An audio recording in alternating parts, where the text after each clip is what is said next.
अवसर और सूर्योदय में एक ही समानता है। देर करने वाले इन्हें खो देते हैं। अगर आप ये अवसर नहीं खोना चाहते हैं और चाहते हैं कि यूनिवर्स की नजर आप पर भी पड़े, तो बस वीडियो में बताई गई विधि को बहुत ही ध्यानपूर्वक सुनिएगा। नमो यूनिवर्स। प्यारे दोस्तों, यूनिवर्स की नजर मतलब परमात्मा की नजर, या बोल सकते हैं इस ब्रह्मांड की नजर आप पर कब पड़ती है, और जब उस ईश्वर की नजर आप पर पड़ेगी तो आपकी लाइफ में सब कुछ बदल जाएगा। आपने देखा होगा कई लोग जीवन में बहुत संघर्ष करते हैं, बहुत मेहनत करते हैं, आखिर में उनके पास परिणाम कुछ नहीं आता है। ऐसा क्यों है, जानने के लिए हमारे साथ वीडियो में एंड तक बने रहिएगा। और मैं आपको विश्वास दिलाता हूं कि इस वीडियो को देखने के बाद आपकी सारी परेशानी और मन में उठने वाले सारे सवालों के जवाब मिल जाएंगे। इसके लिए आपको वीडियो को बिना स्किप किए अंत तक देखना है, क्योंकि आपसे कोई महत्वपूर्ण जानकारी छूट जाएगी जिससे आपकी इच्छा पूरी होने में बाधा उत्पन्न हो सकती है। वीडियो शुरू करने से पहले अगर आप सच्चे दिल से यूनिवर्स से लव करते हैं तो कमेंट में आई लव यूनिवर्स लिखना मत भूलना, क्योंकि ये भी एक मैजिक ट्रिक है। यूनिवर्स को लव यू बोलकर एक पॉजिटिव थिंक के साथ सारी जानकारियां आपके लिए लाभदायक होंगी। और ऐसी ही जानकारी भरी वीडियो सबसे पहले देखने के लिए हमारे चैनल यूनिवर्स लॉगिन को सब्सक्राइब जरूर कर लेना।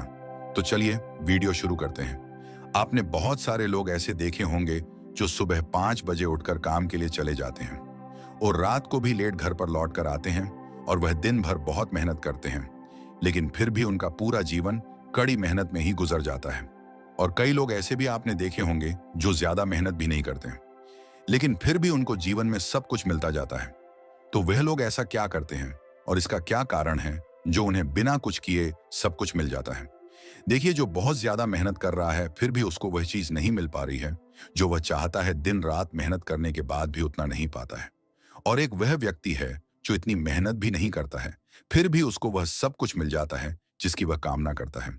तो इसका कारण क्या है? जी हाँ, इसका कारण है कि यूनिवर्स और उस परमात्मा की नजर उसके ऊपर पड़ रही होती है। उसके कर्म और दिनचर्या का ये परिणाम होता है। अगर आप भी ये सब कुछ करते हैं तो आपके जीवन में भी चमत्कार होना शुरू हो जाते हैं, और फिर आप अपने जीवन में जो कुछ भी चाहते हैं वह सब कुछ आपको मिलना शुरू हो जाता है। तो अब समस्या ये है कि उस परमात्मा की नजर हम पर कब पड़ेगी और कैसे पड़ेगी? तो वह अपने आप नहीं पड़ेगी। आपको कुछ ऐसा करना पड़ेगा कि जिससे आप भी उस कैटेगरी में आ जाओ और आपको मेहनत भी कम करनी पड़े, और इसके साथ ही आपके सब काम बनने शुरू हो जाए। अब कई लोग बोलते हैं कि अगर ऐसा होता तो दुनिया में लोग मेहनत क्यों करते, सबके काम ऐसे ही बन जाते। तो आपकी जानकारी के लिए बता दूं कि लोग आजकल मेहनत कहाँ करते हैं, और जो मेहनत करते हैं उनको उतना मिल ही नहीं पाता है जितनी वह मेहनत करते हैं, क्योंकि कुछ तो राज है इस ब्रह्मांड में जो उन लोगों को पता नहीं है। और अगर यह राज जिसको पता लग जाए तो उसका जीवन ही आनंद और खुशी से भर जाएगा, और जी आप चाहोगे आपको मिलने लगेगा। तो वह कैसे होगा? तो आज हम इस वीडियो में इस रहस्य से पर्दा उठाने जा रहे हैं। यहां से वीडियो बहुत ही ध्यान से देखिएगा और सुनिएगा। देखिए क्या होता है। इस प्रकृति का एक नियम है कि आप सबसे पहले तो आप रॉयल रहिए, ईमानदार रहिए। आज जो आपको बताने जा रहे हैं इसको केवल 21 दिन तक लगातार करना है। 21 दिन तक जरूर करना ही है। अगर 22वें दिन आपको कुछ अलग सा महसूस ना हो, या आपके जीवन में कुछ यूनिक सा या कुछ चमत्कार जैसा आपको नहीं लगे, तो फिर आप कमेंट करके बताना, लेकिन 21 दिन तक तो कंटिन्यूअस आपको करना है। अब जानते हैं आपको करना क्या है। कुछ अलग से नहीं करना है, कुछ बड़ा नहीं करना है, कुछ हट के नहीं करना है। आप जो करते हैं बस उसी में से थोड़ा सा अलग करना है। सबसे पहले तो आप ईमानदार बनने की कोशिश करें।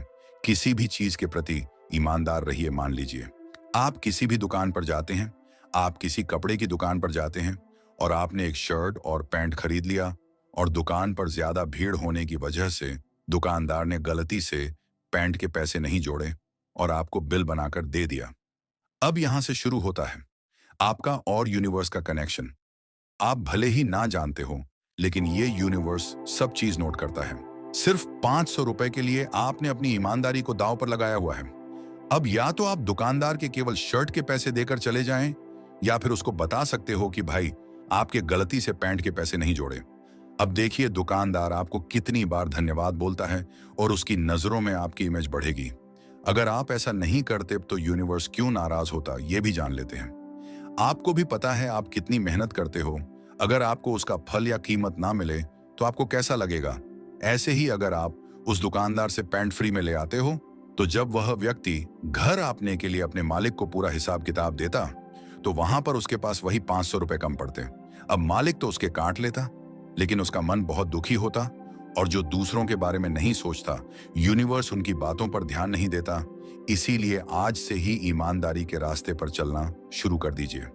जितना हो सके दूसरों की मदद कीजिए। इस नियम को अपनाने से ऐसा नहीं है कि आप गरीब हो जाओगे या वह अमीर हो जाएगा। अगर आपसे ये छोटा सा नियम अपनी लाइफ में अप्लाई करते हैं, तो इससे आपके मन को बड़ा अच्छा लगेगा, बहुत अच्छी फीलिंग आएगी। माना कई लोग कहते हैं कि ये सब कुछ तो हम पहले से कर रहे हैं, तो ये तो बहुत अच्छी बात है। अब दूसरी चीज, आप सबसे पहले शुरुआत अपने परिवार से करिए। परिवार में आपके जो लोग हैं, आपके मम्मी पापा होंगे, पत्नी, बच्चे, पति, जो भी आपके परिवार में है, उनसे आप प्रेम से बात करना शुरू कीजिए। बड़े अच्छे से ये समझ लीजिए कि सब कुछ समर्पण है, मुझे कुछ नहीं चाहिए। जैसे कई बार होता है कि मुझे यह चाहिए, मुझे यह ला के नहीं दिया, मुझे यह नहीं दिया, और खाने में नमक नहीं है, या कपड़े अच्छे से नहीं धोए, जूते पॉलिश नहीं किए, और इसके वजह से कई बार लड़ाई झगड़े हो जाते हैं। उसने यह नहीं किया, इसने यह नहीं किया। आप ये सब छोड़कर मात्र 21 दिन तक ये कोशिश करके देखिए कि मुझे कुछ नहीं चाहिए, मुझे अपने जीवन में सिर्फ और सिर्फ खुशी चाहिए। और खुशी का फार्मूला यह है कि मुझे अपने आप समर्पण करना होगा। कुछ नहीं चाहिए, जो कुछ भी मुझे ईश्वर ने दिया है वो बहुत अच्छा है, मेरे लिए पर्याप्त है। तो आप अपने घर में, परिवार में जितने भी लोग हैं, उनसे अच्छे से बात करना शुरू कीजिए। फिर आप देखेंगे कि आपके जीवन में चमत्कार होने लगेंगे। और फिर तीसरी चीज है, आपको जो भी मिला है उसमें संतुष्ट रहिए, सभी के साथ अच्छा व्यवहार कीजिए। इसके बाद आपको जो कुछ भी चाहिए वह आपके जीवन में आकर्षित होने लगेगा। क्योंकि कहा जाता है, जिस घर में क्लेश, लड़ाई झगड़े जैसी समस्याएं नहीं होती हैं, उस घर में लक्ष्मी जी का निवास होता है। कभी भी व्यापार और धन में किसी बात की कमी नहीं आती है। और ये सब चीजें आपको कहीं से खरीद कर नहीं लानी होगी। और आपने ये कहावत तो सुनी होगी, बिन मांगे मोती मिले, मांगे मिले ना भीख। इस कहावत के अनुसार जब हमें उस चीज की जरूरत पड़ी, तब लोगों ने दुत्कार दिया, मना कर दिया, और अब बिन मांगे इतना मिला कि खुद के घर में रखने के लिए जगह कम पड़ गई, बल्कि औरों को भी देना पड़ रहा है। अर्थात एक समय की बात है, कुछ गरीब लोग रोज खाना मांगने या पैसा मांगने आते थे। हम उन्हें कभी दे देते तो कभी भगा देते थे। लेकिन एक दिन घर में एक फंक्शन की पूरी तैयारी हो रही थी, कई हजार लोगों का खाना तैयार हो रहा था, मिठाइयां तैयार थी कि अचानक से वहां लॉकडाउन लग गया, जिसकी वजह से लोगों ने वहां आने से साफ मना कर दिया। तो अब क्या करें? इतना सारा खाना, मिठाइयां खराब होते हुए भी नहीं देख सकते थे। अब हम लोगों ने उन गरीब लोगों को ही बांट दी और कह रहे थे कि और चाहिए तो ले लेना, किसी और को जरूरत हो तो उसको भी दे देना। कई बच्चे खुश थे, ये तो कमाल हो गया, रोज हमें एक रोटी भी नहीं मिलती थी, आज घर में वह भर भर थाली देने आए हैं। क्योंकि इंसानी दिमाग है ना, बहुत छोटा होता है, तो वह कम ही मांगते हैं। अब इन्होंने खाना मांगा होगा तो उनको खाना मिल गया। ऐसे ही कुछ लोग क्या करते हैं कि भगवान मेरी नौकरी लगवा देना, मेरी इतनी सैलरी करवा देना, मुझे मोबाइल दिला देना। हमारी छोटी सी सोच है तो छोटा ही मांगते हैं। और ऊपर वाला जब देता है, जब हम उसके ऊपर छोड़ देते हैं कि सब आपको पता है प्रभु, मैं क्या मांगूं, आप जब उसके ऊपर सब कुछ छोड़ देते हैं तो वह बहुत कुछ देता है।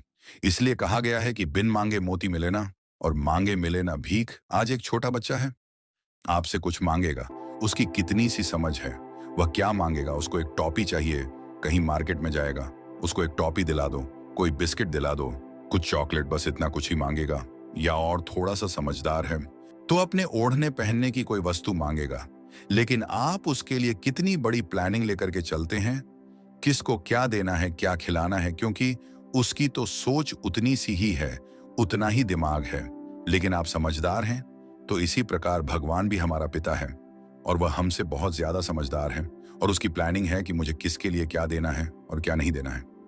सब उसके ऊपर छोड़ दोस्तों, जो आपने कभी सोचा भी नहीं होगा वह आपको मिलेगा।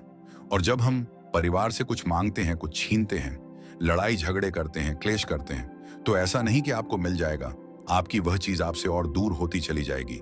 लेकिन जब आप उसको समर्पण कर देंगे कि मुझे कुछ नहीं चाहिए, जो आप दोगे उसी में राजी है, फिर आप देखोगे कि जो आपके मन में है वह आपके सामने प्रकट हो जाएगा। ये रहस्य आपको बता रहे हैं, और ये ऐसा भी नहीं है कि आपको ये कहीं से सुन के या पढ़ के बता रहे हैं। ये बहुत लोगों के जीवन के, हमारे स्वयं के जीवन का अनुभव है। आपको जो भी बताते हैं तो वह प्रैक्टिकल लोगों के जीवन के अनुभव हैं, अपने खुद के जीवन के अनुभव हैं। वही आपको बता रहे हैं। ऐसे कितने उदाहरण हैं कि जिसने कभी किसी से कुछ नहीं मांगा और आज उन लोगों के पास सब कुछ है, और आपको भी सब कुछ मिलेगा। बस आपको शांत रहना होगा, समर्पण भाव से रहना होगा। और तीसरी चीज है कि आप किसी से कोई उम्मीद नहीं रखिए, कोई इच्छा नहीं रखिए। कभी भी किसी व्यक्ति से कोई उम्मीद ना रखें। कई बार ऐसा होता है कि उम्मीद हमें धोखा दे जाती है। हम किसी व्यक्ति से उम्मीद रखते हैं, इच्छा रखते हैं कि इससे हमें मिलेगा, इससे ऐसा मिलेगा, और जब वह चीज नहीं मिलती है तो हमें धोखा मिलता है। हमारी भावनाओं को ठेस पहुंचती है, जिससे उभरने में कभी कभी बहुत समय लग जाता है। कई बार लगता है कि व्यक्ति हमारी तारीफ करेगा, पर नहीं करता है। ये व्यक्ति मुझे इतने लाख देगा, वह नहीं देता है, तो फिर हम दुखी हो जाते हैं। उम्मीद आप किसी भी व्यक्ति से नहीं रखिए। हमेशा याद रखिए, यह परमात्मा के महावाक्य है कि उम्मीद रखना है तो सिर्फ एक से रखिए, वह है ईश्वर रब, परमात्मा। केवल उनसे उम्मीद रखिए, फिर देखिए आप जो चाहते हैं वह आपको कितनी जल्दी मिलेगा। ये हमारी सब कुछ अनुभव की हुई बातें बता रहे हैं। और चौथी चीज आपको करना है कि कोई भी परिस्थिति हो, कैसी भी परिस्थिति हो, उसमें आपको खुश रहना है। अगर हमारे साथ कुछ ना कुछ घटित होता है, कोई घटना घटती है, कुछ ना कुछ होता, तो ये हमारे ही कर्मों का परिणाम है। ठीक है, आपको ये सोचना है, मैं इनको काट लेता हूं, सहन कर लेता हूं, और आगे जो मेरे साथ होगा वह बहुत अच्छा होगा, क्योंकि अभी जो मेरे कर्म हैं वह बहुत अच्छे हैं। इस बात को आप बिल्कुल नोट कर लीजिए कि आगे जो होगा बहुत ही अच्छा होगा। जब आप इस चीज को अपने दिमाग में रखेंगे कि आगे मेरे जीवन में बहुत ही अच्छा होगा, मेरे जीवन में आगे चलकर चमत्कार होगा, तो फिर देखिए कि उस ईश्वर की, परमात्मा की नजर, यूनिवर्स की नजर आपके ऊपर जरूर पड़ेगी और आपके जीवन में चमत्कार होंगे, क्योंकि आप उस कैटेगरी में आ जाएंगे। अभी आपको लगता है कि सब कुछ मैं कर रहा हूं या हम कर रहे हैं। ऐसा नहीं, आप ईश्वर के ऊपर भरोसा रखिए। आप हर चीज को भगवान के ऊपर समर्पित कर दीजिए।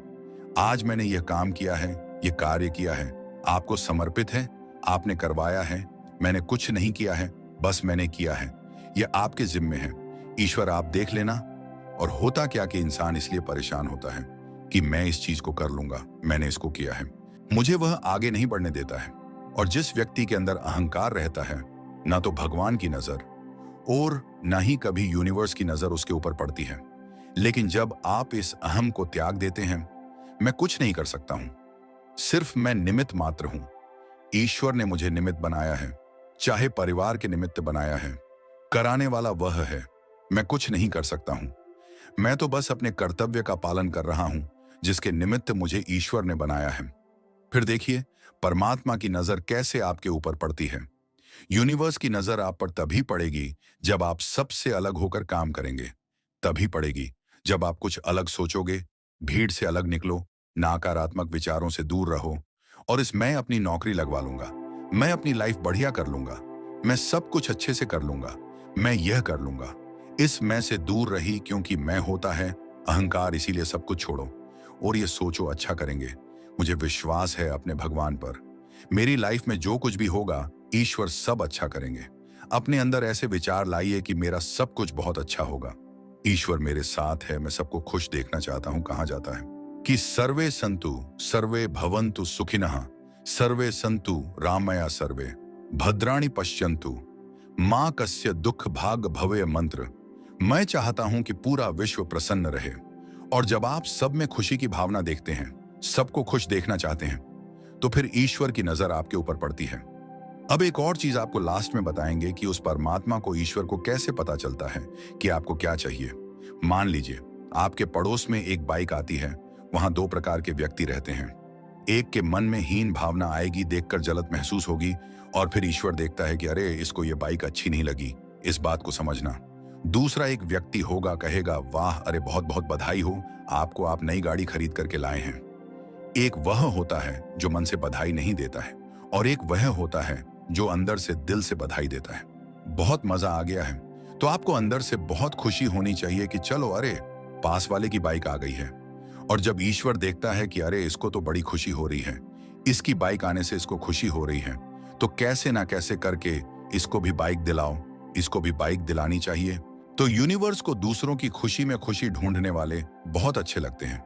ईश्वर को कैसे पता चलता है? आपकी भावनाओं से, कि आपको क्या चाहिए। मान लीजिए अगर किसी की लड़ाई हो रही है और अगर आपको मजा आ रहा है, किसी का नुकसान हो रहा है, तो फिर वह ईश्वर देखता है कि अरे इसको तो बड़ा मजा आ रहा है। तो भगवान हमारी भावनाओं को देखता है। यूनिवर्स वह हमारी भावनाओं को देखता है कि इसको किस चीज में खुशी हो रही है, और जिसको जिस चीज में खुशी मिलती है वह चीज भगवान हमें देता है, वह यूनिवर्स दे देता है। मतलब आपके घर में भी लड़ाई क्लेश होने लगेंगे, क्योंकि आपको उसी में खुशी मिलती है। आपको खुशी कहाँ से मिल रही है, और जिस चीज में आपको खुशी मिलेगी वह चीज आपको देता है। अब कई बार क्या होता है, दूसरे का नुकसान हुआ और हम खुश होने लगते हैं, तो अब वह फिर यूनिवर्स देखता है कि अरे इसको तो इस चीज में खुशी मिल रही है, इसलिए हमें सबके प्रति भला सोचना है, अच्छा सोचना है और अच्छा करना है। तो जो हम करेंगे, जो देंगे वही हमें मिलेगा। हम दूसरों को खुशियां देंगे तो खुशियां हमें भी मिलेंगी। तो दूसरों की मदद की भावना, सकारात्मक सोच रखिए। उसी प्रकार भगवान देखता है, और जब उसकी नजर आपके ऊपर पड़ती है तो आपके जीवन में चमत्कार होना शुरू हो जाते हैं, क्योंकि भगवान के पास तो भंडार है, उसके यहाँ कभी कोई कमी नहीं पड़ती है। इसीलिए सदा हंसते रहिए, मुस्कुराते रहिए और दूसरों को भी खुशी दीजिए। मिलते हैं और किसी न्यू टॉपिक के साथ, तब तक के लिए जय हिंद, जय भारत।